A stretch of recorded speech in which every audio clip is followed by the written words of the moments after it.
Bullying ini dampaknya seperti gunung es, kelihatannya hanya beberapa aja, tapi saya yakin lebih dari 10, karena itu Surabaya saja. Kalau di Jawa Timur kira-kira juga banyak. Ini sebagai tanda perhatian secara sungguh-sungguh kepada semua lembaga, utamanya anak-anak SMP, kemudian SMA, SMK, dan lain sebagainya, menjadi perhatian agar jangan terjadi hal-hal ini di masing-masing lembaga itu. Makanya di dalam pembelajaran itu bisa disisipkan bagaimana menangani masalah-masalah yang dipermasalahkan tadi, misalkan bullying dan lain sebagainya. Tinggal download YouTube langsung ya seperti download dengan HP dan lain sebagainya, atau laptop gitu. Artinya memang sarana digital itu tetap digunakan.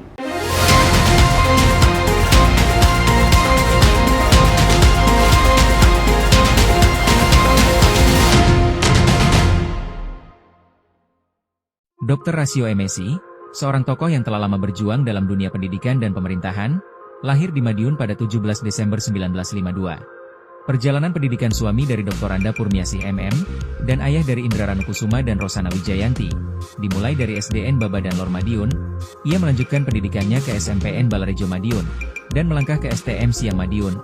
Di tahun 1973, Dr. Rasio menyelesaikan pendidikan sarjana muda di bidang matematika di IKIP Surabaya, dan melanjutkan studi S1 di bidang ilmu pendidikan.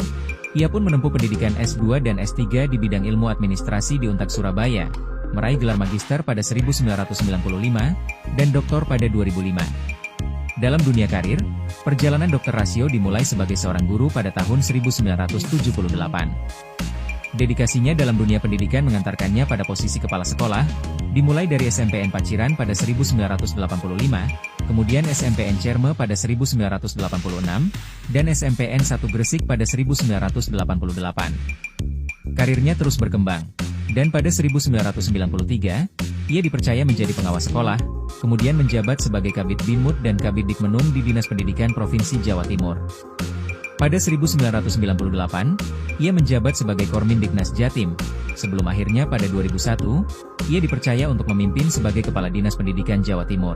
Pada tahun 2009, perjalanan karir Dr. Rasio mencapai puncaknya ketika ia diangkat sebagai Sekretaris Daerah Provinsi Jawa Timur, sebuah jabatan yang ia emban hingga 2013, memimpin berbagai kebijakan dan program pembangunan di Jawa Timur. Di dunia legislatif, Dr. Rasio melanjutkan pengabdiannya sebagai anggota DPRD Jawa Timur, menjadi bagian penting dalam pembuatan kebijakan yang berpihak pada rakyat, serta berkomitmen untuk kemajuan provinsi ini.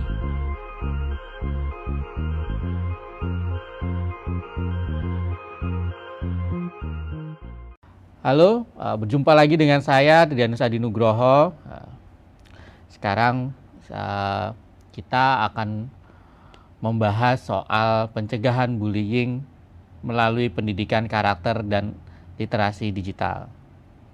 Jadi teman-teman, fenomena bullying ini masih menjadi persoalan yang cukup serius dan masih banyak dibahas di berbagai daerah di Indonesia, termasuk juga di Jawa Timur.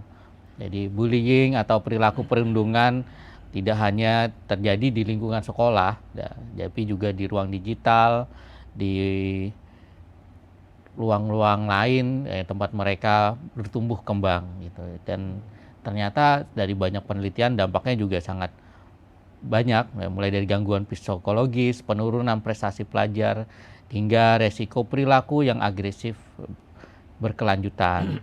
Nah, bersama saya hari ini sudah ada Dr. Haji Rasio M.Si. Beliau adalah anggota Komisi DPRD Jatim, dan kita akan membahas soal fenomena bullying termasuk pencegahannya di Jawa Timur. Selamat siang, Pak. Selamat siang, Mas Andri. Ya. Assalamualaikum warahmatullahi wabarakatuh. Waalaikumsalam warahmatullahi wabarakatuh.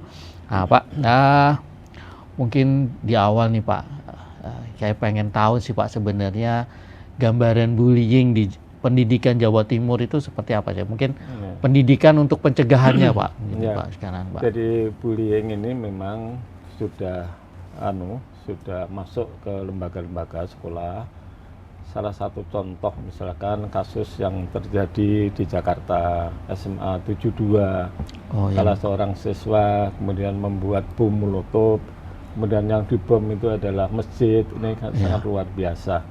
Kemudian terjadi di Jawa Barat, di Kerawang itu salah satu siswa kemudian memukul temennya itu dengan kursi sampai dia meninggal. Kemudian salah satu yang terjadi di kota Surabaya yang kita cintai bersama ini ada, mohon maaf, Badan Narkotika Nasional menemukan setelah melakukan tes urin daripada anak-anak, misalkan 10 siswa diperkirakan kena dampak daripada bullying. Ini adalah salah satunya adalah narkoba. Makanya ini menjadi perhatian kita semua secara sungguh-sungguh, serius. Tanggung jawab ini tidak hanya tanggung jawab lembaga sekolah, tetapi tanggung jawab kita bersama. Perhatian wali murid terhadap anak-anak putra-putri yang dicintai sampai lepas sedetik pun. Sehingga ini karena bullying ini dampaknya seperti gunung es, kelihatannya hanya beberapa aja, tapi saya yakin lebih dari 10. Karena itu Surabaya saja, kalau di Jawa Timur kira-kira juga banyak.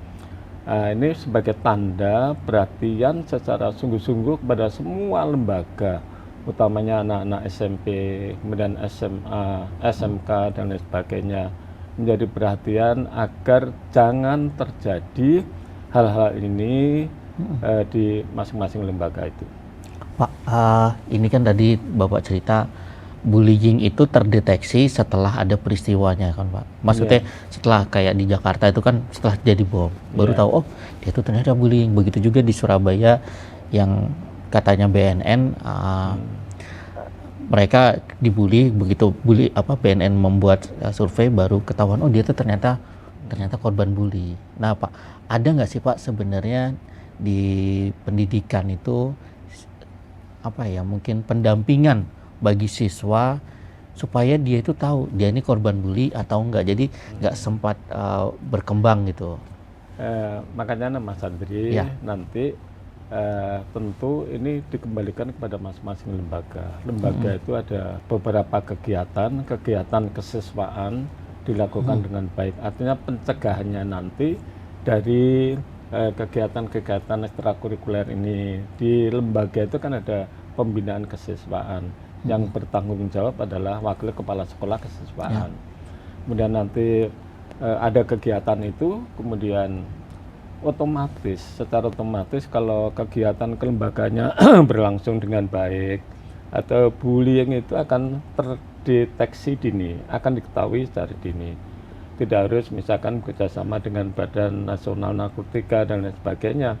Dari sikap perilaku anak-anak, kemudian dari gerakan anak-anak yang kena dampak itu kan sikap perilakunya beda. Mungkin dia menyendiri, mungkin dia terlalu hiperaktif dan sebagainya. Lah, guru sebagai penanggung jawab di kelas itu mengamati murid pada saat pembelajaran itu kan saya kira bisa diketahui sejak dini. Kalau ada hal-hal yang kejanggalan siswa, misalkan dipanggillah oleh bimbingan konseling, sehingga deteksi dini itu dilakukan dengan baik, jangan sampai terjadi kemudian baru diatasi, karena ini penting. Kemudian yang kedua, kalau peran daripada guru ini sudah sesuai dengan konteksnya, guru kelas misalkan memperhatikan gerak-gerik siswa, guru bimbingan konselingnya juga begitu. Kemudian kepala sekolah ada kebijakan pembinaan misalkan kesiswaan dan lain sebagainya. Saya kira di sekolah strukturnya sudah dibenahi, kegiatannya sudah rutin dilakukan, ini salah satu pencegahan. Artinya kalau ada hal-hal siswa yang bertindak kurang bagus bisa diketahui sejak dini. Kemudian yang kedua, Mas Andri, juga peran serta keluarga utamanya di rumah. Karena anak-anak di sekolah itu hanya berapa jam saja, hanya 7 jam. Selebihnya itu di rumah. Peran serta orang tua dalam rangka membina anak-anak itu juga menjadi perhatian secara sungguh-sungguh. Misalkan pada saat putra-putrinya pulang dari sekolah ditanya, nah jam sekian kok sudah pulang misalkan ya, terus pulangnya terlalu malam misalkan juga ditanya, loh nak kok jam 10 malam baru pulang, apakah ada kegiatan kelompok atau belajar kelompok. Jadi ada perhatian secara sungguh-sungguh serius dari wali murid itu kepada anak didik yang kita cintai bersama. Kalau tanggung jawabnya sekolah dilakukan oleh lembaga, tanggung jawab di rumah orang tua memberikan perhatian secara sungguh-sungguh, saya kira deteksi dini itu sudah bisa diketahui sejak awal. Kadang-kadang mohon maaf Mas Andri, orang tua juga nggak peduli. Karena peran orang tua menurut saya itu sangat luar biasa. Karena di rumah itu lebih dari 7 jam, selebihnya itu di sekolahnya 7 jam, selebihnya di sekolah. Bahkan kalau lingkungan masyarakat itu, kalau perhatian dari wali muridnya sudah artinya sangat jeli, sangat teliti, saya kira anak nggak akan keluar dari konteks masalah lingkungan ini. Untuk itu, deteksi dini harus dilakukan oleh lembaga sekolah, kemudian di rumah oleh orang tua, kemudian nanti ada komunikasi yang baik antara sekolah dengan orang tua. Kalau ada hal-hal yang mencurigakan, misalkan anak di sekolah, misalkan mohon maaf, anak hiperaktif itu kadang-kadang juga luar biasa. Nah, mungkin wali muridnya diberitahu dan lain sebagainya. Ada pembinaan secara bersama antara orang tuanya yang di rumah dan lembaganya di sekolah. Oke, Pak, di Jawa Timur sendiri komunikasi itu sudah berjalan dengan sangat baik ya berarti ini Pak ya, antara orang tua, wali murid, wali guru, wali kelas dengan sekolahnya gitu ya. Jadi begini, program itu kan ada kegiatan MPLS. Jadi masa persiapan perkenalan lingkungan sekolah pada tahun ajaran baru, kelas 1 baru itu biasanya wali muridnya dikumpulkan. Itu awal dari pertemuan antara lembaga dengan wali murid. Kemudian berikutnya lagi pada saat pengambilan rapot semester 1. Berikutnya lagi pada saat pengambilan rapot semester 2. Sehingga pada momen-momen itu ada komunikasi yang baik antara lembaga sekolahnya dengan wali muridnya. Sehingga struktur pembinaannya itu sudah ditata dengan bagus. Kemudian nanti mohon maaf yang sekolah juga melaksanakan kegiatan rutin. Di sekolah itu ada pembinaan kesiswaan, di bawah dipandu oleh wakil kepala sekolah kesiswaan. Kemudian ada ekstrakurikuler, khusus misalkan pembinaan generasi muda atau pembinaan karakter siswa dan lain sebagainya. Saya kira ini kalau dilakukan sangat baik sekali. Jadi sekolahnya ada kegiatan, di rumahnya juga seperti itu. Saya punya keyakinan Mas Andri kalau itu dilakukan dari awal, katanya deteksi dini itu bisa dipahami dengan baik. Nah, Pak, ini kan juga yang kehidupan anak-anak zaman sekarang itu kan nggak hanya di dunia nyata nih Pak. Nah, ada juga di media sosial, bahkan sejumlah sekolah juga, OSIS juga sudah punya akun Instagram sendiri, akun TikTok sendiri. Nah, menurut Bapak dan kita semua tahu lah Pak, di dunia media sosial itu bullying juga terjadi itu Pak. Nah itu jadi Mas Andri, sekarang memang apa itu di era seperti ini, HP itu juga merupakan peran yang tidak bisa ditinggalkan, karena pengaruhnya juga luar biasa. Tetapi juga sekarang sekolah itu sudah dilengkapi dengan pembelajaran AI, artificial intelligence. Bahkan mohon maaf Mas Andri, saya ini punya sekolah. Jadi artinya saya tidak hanya sebagai pemantau, sebagai anggota DPRD, saya juga melakukan itu semuanya kepada wali murid. Pembelajaran sudah dengan AI, kemudian dan lain sebagainya. Makanya di dalam pembelajaran itu bisa disisipkan bagaimana menangani masalah-masalah yang dipermasalahkan tadi, misalkan bullying dan lain sebagainya. Tinggal download YouTube langsung seperti download dengan HP dan lain sebagainya atau laptop gitu. Artinya memang sarana digital itu tetap digunakan. Tetapi sebaliknya penggunaan digital itu pun juga harus ada batasan. Karena sekarang mohon maaf Mas Andri, anak-anak kecil Jangankan anak SD, anak baru umur 3 tahun, 4 tahun sudah main HP.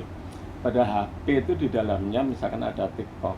TikTok itu ya kalau dibuka itu ya macam-macam isinya. Nah, kalau ini tidak ada perhatian dari orang tuanya juga akan bahaya. Karena seusia anak membuat gambar yang seperti itu juga itu bahaya juga. Misalkan ada, mohon maaf ya, orang misalkan telanjang, orang mencari suami istri, itu kan banyak sekali dan itu mengasihkan. Nah, hal-hal yang seperti itu ya paling muridnya lah yang memantau kegiatan itu, sehingga ini yang menjadi perhatian. Kalau masalah AI-nya juga bagus, kemudian peran guru dioptimalkan. Sekolah saya tadi sudah punya AI, alat pembelajaran. Kemudian saya suruh nyoba gimana coba menjelaskan masalah perilaku siswa. Itu tinggal download aja, misalkan cara menangani masalah bullying, itu langsung tampil di situ. Artinya anak tinggal itu. Saya masih penasaran lagi, coba cara bagaimana mendorong siswa agar cinta budaya. Saya suruh gimana belajar tari remo, itu bisa tari remo, belajar tari remo dari awal. Di situ sudah ada semuanya. Artinya dengan AI, dengan alat-alat kecanggihan sekarang itu tidak boleh dinafikan, tetapi juga harus hati-hati. Karena di dalamnya itu juga ada hal-hal yang sangat membahayakan bagi anak-anak kita. Pak Rasio, ini kan anak-anak sekarang kan sudah dekat dengan gadgetnya. Kemudian tadi disebutkan orang tua juga sesekali harus ngawasin, dan kemudian ini Pak, apa sih Pak yang kira-kira nilai yang harus disiapkan atau nilai yang harus disampaikan ke anak-anak supaya dia itu nggak terlalu gadget minded gitu loh Pak, istilahnya. Kalau ini saya akhirnya cerita lagi ya Pak ya, di sekitar saya tuh, di lingkungan saya itu kan ada anak kecil nangis kemudian dikasih HP. Itu masih belum sekolah Pak, begitu udah sekolah mungkin penggunaan gadgetnya kan akan bertambah terus gitu. Iya betul. Ini apa sih Pak nilai-nilai harus disampaikan ke anak-anak? Makanya ini juga peran dari orang tua. Tadi saya tekankan bahwa ini sangat penting sekali. Mendidik itu baik-baik saja, tapi juga jangan sampai memberikan kesempatan kepada anak yang di luar kemampuan anak itu. Sekarang tadi saya katakan anak kecil usia 3-4 tahun sudah ketergantungannya dengan HP luar biasa. Ini juga orang tua harus memanage betul dan mengevaluasi betul apa sih sebenarnya yang dilihat oleh anak itu. Kalau mainan saya kira nggak apa-apa. Kalau sudah terlanjur ke hal yang mengkhawatirkan ya harus dilarang. Sebagai orang tua harus mengatakan itu nggak boleh, dan lain sebagainya. Makanya menurut saya peran orang tua sangat penting. Kemudian menciptakan kondisi yang memang mendorong agar anak-anak itu ya beriman dan bertakwa kepada Allah Subhanahu wa taala. Kalau agama Islam ya diajari, misalkan sesekali ngaji kan juga bisa di-download dari HP dan lain sebagainya. Artinya itu dikombinasikan, karena hakikatnya manusia itu ada 4 hal yang harus dipegang betul. Yang pertama adalah keteguhan hati, artinya dalam rangka iman dan takwa kita kepada Allah Subhanahu wa taala diajari dari anak-anak. Kenapa kalau anak dari kecil bisa main HP, misalkan membaca Al-Fatihah dan lain sebagainya, nggak bisa. Kemudian difahamkan pendidikan karakter, akhlak mulia. Ini nak, coba diajari gitu. Itu satu. Yang kedua adalah olah pikirnya, artinya kecerdasannya. Dia juga bisa menganalisis, membedakan mana yang baik dan mana yang tidak baik. Karena itu penting, karena dari anak itu ditanamkan konsep, kemudian kepada anak diberikan penjelasan, ini loh nak bagus, ini enggak bagus. Jadi bisa menganalisis, oh ini misalkan gambar ini baik, gambar ini enggak bagus. Kemudian yang ketiga adalah olah rasa. Olah rasa itu dalam rangka memahami perasaan orang lain, artinya ya ditanamkan sejak kecil, menghargai pendapatnya ibu, benar menghormati orang tua, itu rasa kepekaan. Misalkan saya dengan Mas Andri ini ada rasa, sambung rasa yang komunikatif dengan baik. Itu adalah kepekaan. Jadi orang kalau ngotot misalkan sendiri itu juga nggak bagus lah, ditanamkan sejak kecil. Kemudian yang terakhir adalah olahraga. Jadi 4 konsep ini adalah pendidikan, karakter, dan lain sebagainya, juga olah pikirnya dikembangkan dengan bagus, olah rasanya dikembangkan dengan baik, kemudian olahraganya juga dikembangkan dengan baik. Saya punya keyakinan, Mas Andri, kalau 4 konsep itu ditanamkan sejak dini, anak itu akan paham. Kadang-kadang orang tua kan nggak peduli, wis anakku pokoknya tak kasih HP, mesti diam. Diam itu kan dia melihat di HP itu, padahal HP itu gambarnya juga macam-macam. Nah ini adalah hal-hal yang harus diperhatikan oleh orang tua. Saya yakin Mas Andri, kalau orang tua peduli, dan kita juga tidak bisa melepaskan dari dunia nyata ini, artinya dunia IT yang sudah begitu canggih. Di pembelajaran sekolah juga sudah beda dengan dulu-dulu. Waktu saya ngajar dulu ya sudah ngajar biasa secara klasikal. Sekarang sudah AI. Artinya konsep-konsep penanamannya itu sudah dengan IT. Makanya kalau nggak diikuti juga repot juga. Dan saya tadi praktek jadi mengajarkan masalah lingkaran. Ya, pengertian luas lingkaran itu bagaimana? Kalau di Google itu bagus, jadi luas yang dimaksud luas itu adalah ini. Kemudian mencari rumus luas lingkaran itu bagaimana, terus tentang persamaan kuadrat dan lain sebagainya. Artinya konsep dasarnya difahami dengan baik oleh anak itu, kemudian guru tentu mengendalikan bagaimana melaksanakan proses belajar mengajar dengan baik di rumah orang tua, di sekolah, lembaga atau guru. Saya kira kalau itu berjalan dengan bagus, insya Allah lah anak kita menjadi anak yang soleh-soleka dan anak yang baik lah. Pak Rasio, ini kan teknologi sudah Canggih. canggih, Ya. kemudian banyak anak-anak menggunakannya. Nah, Pak, apakah pendidikan literasi digital itu harus sudah mulai diajarkan sejak SD atau mungkin TK, Pak? Iya. Jadi sekarang alatnya sudah sampai SD, sudah dikirim Mas, alat-alat AI dan lain sebagainya. SD, SMP, SMA. Tadi saya katakan bahasanya punya sekolah dan sudah menerima itu, dan tadi saya cek prakteknya bagaimana, dan pengembangan AI atau masalah IT memang harus dari sejak usia dini, dari taman kanak-kanak, dari PAUD pendidikan anak usia dini, kemudian SD dan SMP, SMA dan lain sebagainya. Karena ini kalau nggak berlanjut juga namanya gaptek, IT, AI gitu ya. Mas Andri, jadi sebenarnya yang penting itu ada pemahaman kalau setingkat anak-anak TK, seberapa yang harus dikuasai oleh anak-anak TK. Kalau PAUD, kalau di SD ya SD, SMP, SMA, SMA. Karena kalau mohon maaf anak-anak TK kemudian menggunakan AI atau IT begitu tinggi, tingkatannya juga bahaya juga. Lah, bahaya dan tidak bahaya ini ada perhatian secara sungguh-sungguh dari wali muridnya. Sekali-sekali dicek anak saya ini main apa. Bahkan anak saya sendiri, saya punya anak, itu di screen, artinya kalau anak ini buka tipe yang ini nggak bisa, jadi bisanya hanya mungkin mainan dan lain sebagainya. Oke Pak, berarti ini dari SD, SMP, sampai SMA itu sebenarnya sudah harus ada pendidikan literasi digitalnya Pak. Betul, betul. Oke Pak, nah apakah ini Pak kemudian siswa-siswanya itu atau guru-gurunya perlu juga dibekali Pak ya, tentu. soal pendidikan digital ini Pak? Ya tentu. Karena kan ini saya mohon maaf Pak, dulu ngajar kita kan kalau guru ngajar itu kan biasanya base buku ya. Sekarang itu ada AI yang membantu. Nah itu gimana tuh Pak? Jadi gurunya tentu harus menguasai yang lebih tinggi daripada yang diajar, karena ini nanti ada pelatihan. Pelatihan itu tanggung jawab lembaga, tanggung jawab sekolah.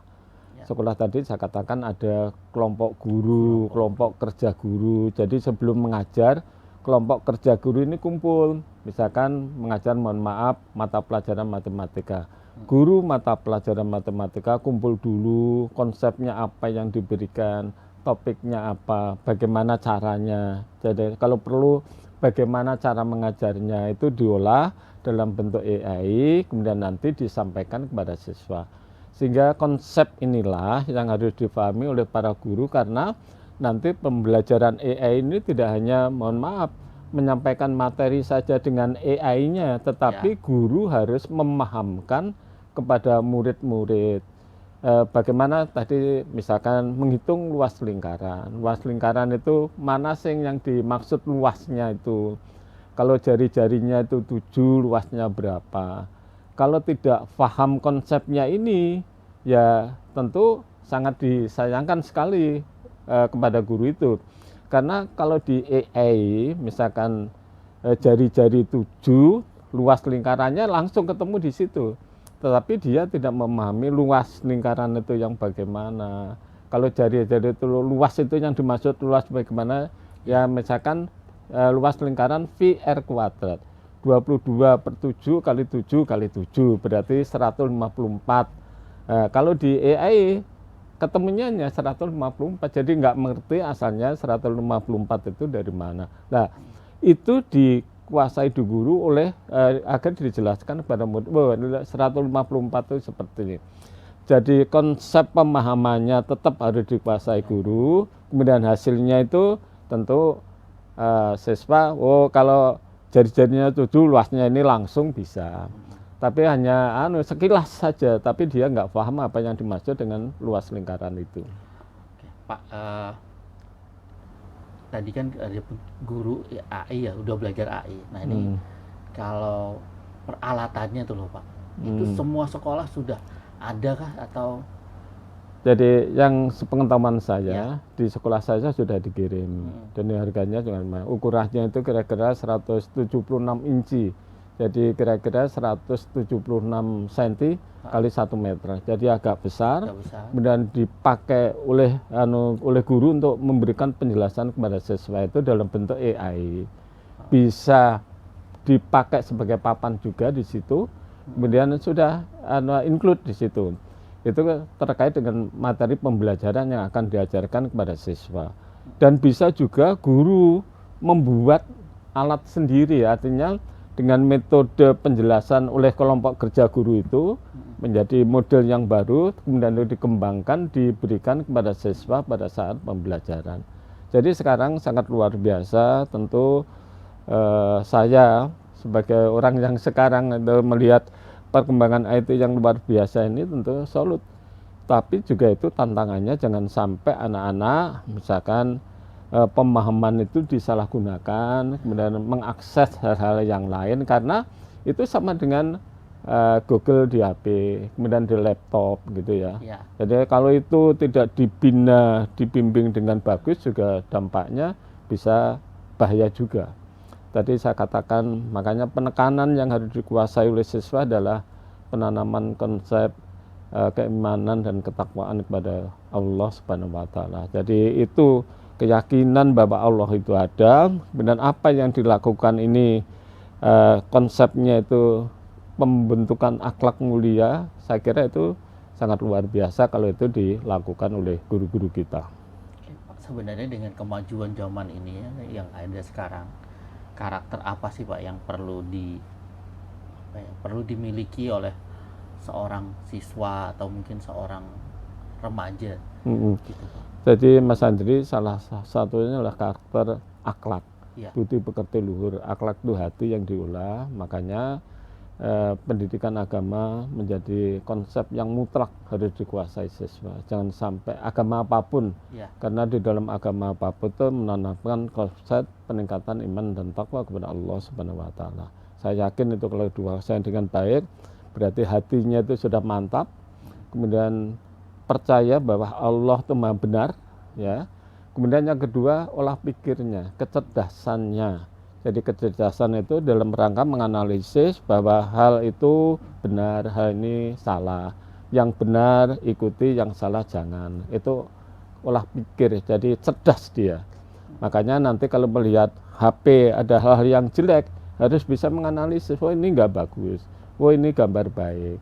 Karena HP misalkan TikTok ya, TikTok itu kalau diakses kan isinya macam-macam juga. Nah bagi siswa, bagi anak-anak yang seusia TK SD kan juga bahaya. Misalkan melihat gambar yang tidak senonoh, kemudian dia ikuti, bah, itu kan sangat bahaya sekali. Dan dampaknya juga luar biasa. Makanya itu harus bisa membedakan, oh ini baik, ini enggak. Itu otaknya yang main. Kemudian pikir, ya olah pikirnya, jadi cerdas, anak itu cerdas gitu loh. Oh ini enggak benar.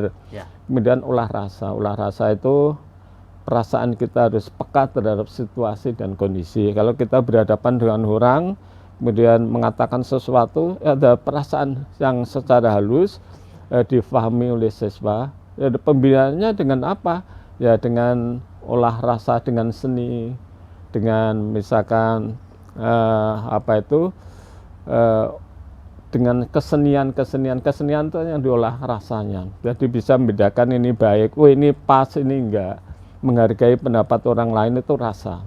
Kadang-kadang mohon maaf ya, orang-orang kita itu pinter, tapi nggak peka terhadap situasi dan kondisi. Juga nggak bagus. Orangnya pinter, tapi mohon maaf nggak aturan, misalkan tuh. Orang itu loh, misalkan kasar itu rasa. Makanya pendidikannya apa? Dengan seni. Dengan seni itu menata perasaan kita menjadi halus, menghargai orang lain, pendapat orang lain. Insya Allah kalau orang seperti itu jadi akhlaknya mulia, dia pinter cerdas, tapi hatinya juga mulia. Jadi hatinya tulus, bisa menghargai orang, tidak sombong. Menjadi anggota dewan aja sombongnya setengah mati, itu berarti kepekaannya kurang. Makanya sekarang itu yang harus diperhatikan di dalam pendidikan kita. Satu lagi olah rasa ya Pak? Iya, olah rasa. Ada satu lagi olahraga. Jadi akhlaknya bagus, pinter, perasaannya tajam, tapi kan nggak sehat ya percuma. Jadi misalkan kita nggak sehat, otomatis nggak bisa datang ke sini dengan bagus. Makanya itu 4 kesatuan ini dikembangkan dengan bagus, dengan baik. Insya Allah kalau itu sudah mapan, sudah settle, dengan cara apapun, dengan perkembangan IT seperti ini, anak bisa membedakan. Pak, apa sih Pak dengan kemajuan tadi? Ada nggak sih Pak nilai-nilai yang harus dimiliki oleh siswa? Atau nilai dari pendidikan Jawa Timur itu ada nggak sih Pak target khususnya? Ya, jadi AI-nya jalan, makanya tadi 4 konsep itu harus ditanamkan sejak awal. Pendidikan akhlak yang mulia, makanya pendidikan hatinya disiapkan dengan bagus. Sekolah-sekolah sekarang itu kalau hanya kurikulum dengan mata pelajaran agama yang 2 jam saja sangat kurang sekali, karena iman takwa itu harus ada praktek. Di sekolah saya, Mas Andri, itu ada kurikulum madrasah diniyah. Jadi kami kombinasi antara kurikulum nasional dengan kurikulum madinah. Kurikulum madinah dalam rangka peningkatan iman dan takwanya kepada Allah Subhanahu wa taala. Kemudian itu ada pelajaran khusus. Misalkan lulus kelas 6 SD harus paham misalkan juz 30. Bisa menghafalkan dan mengerti artinya dari An-Naba, An-Nadiyah sampai Anas, Al-Ikhlas dan seterusnya, sehingga anak itu oh ini loh, kalau orang itu saya yakin Mas, iman dan takwanya bagus karena di situ hatinya tadi, kemudian guru itu memandu terus, ini juga bagus. Jadi IT-nya maju tapi akhlaknya juga mulia. Jadi itu penting, lebih penting dari segala-galanya. Baru nanti ditambah wawasan-wawasan, ilmu pengetahuan, teknologi, dan lain sebagainya. Oke Pak, ini kita udah mau di akhir perbincangan Pak. Mungkin ada pesan untuk para siswa Jawa Timur dan para guru. Ya, jadi begini Mas Andri, tanggung jawab pendidikan itu adalah tanggung jawab bersama. Tanggung jawab bersama antara siapa? Antara lembaga sekolah, antara pemerintah, antara orang tua. Makanya ketiga komponen itu harus menjadi satu kesatuan yang utuh. Bagaimana mendidik anak. Jadi anak itu sebenarnya harus kita bina dengan bagus, kita arahkan akhlaknya utamanya, kemudian pikirannya, kecerdasannya, kemudian olah rasanya, dan juga olah fisiknya. Jadi 4 komponen kesatuan yang saling mengikat ini merupakan tanggung jawab bersama. Saya kira pemerintah Provinsi Jawa Timur sudah menyiapkan konsep itu dengan baik.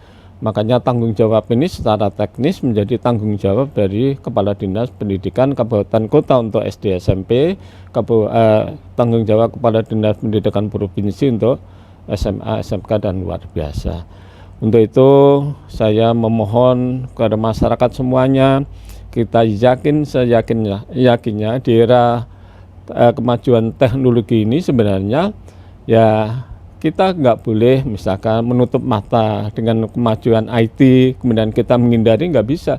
Justru kita belajar bersama-sama, yang baik diambil manfaatnya, tapi yang buruk jangan itu dilakukan. Saya kira itu, Mas Andri, terima kasih. Mudah-mudahan semuanya senantiasa mendapatkan perlindungan dari Allah Subhanahu wa Ta'ala.